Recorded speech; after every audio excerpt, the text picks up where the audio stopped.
Di sini saya akan menjelaskan proses biosintesis telur. Proses biosintesis telur yang pertama itu ovarium. Terbentuknya telur dimulai dengan terbentuknya kuning telur di dalam ovarium.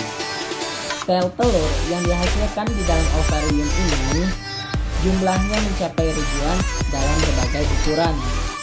Di antaranya 4 buah besar dan 1 buah paling besar.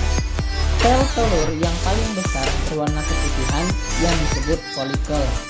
Folikel sebagai sel telur yang sudah dewasa tersebut kemudian dilepas secara berurutan.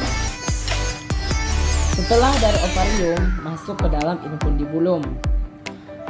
Kuning telur yang dilepaskan ovarium diterima oleh infundibulum.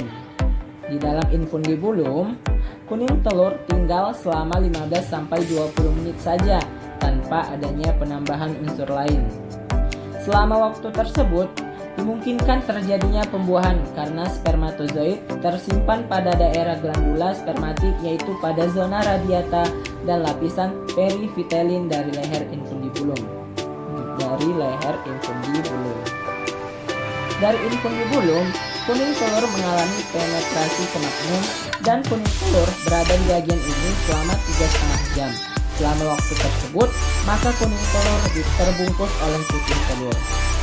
Selanjutnya akan bergerak ke dalam magnum.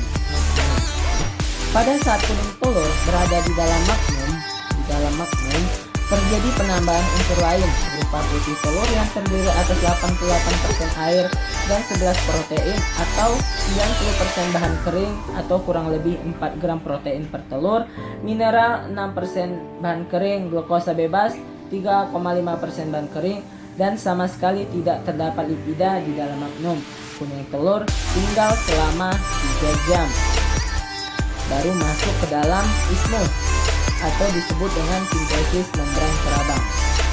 Kerabang telur terdiri dari 2 bagian, yaitu kerabang putih atau membran baik luar dan dalam yang dihasilkan oleh ismus dan kerabang telur keras. Tebal kerabang telur 300 mm. Kerabang telur terdiri dari bahan kering 98,4% dan air 1,6%. Bahan kering terdiri dari protein 3,3% dan mineral 95,1%. Di antara mineral yang paling banyak terdapat di kerabang telur adalah kalsium karbonat lebih kurang 98,43%, magnesium karbonat 0,84% dan Ca3PO42 kali 0,75%. Telur tinggal di dalam ismus selama kurang lebih 1,25 jam. Setelah dari ismus masuk ke dalam uterus. Telur yang tinggal di dalam uterus selama 20-21 jam.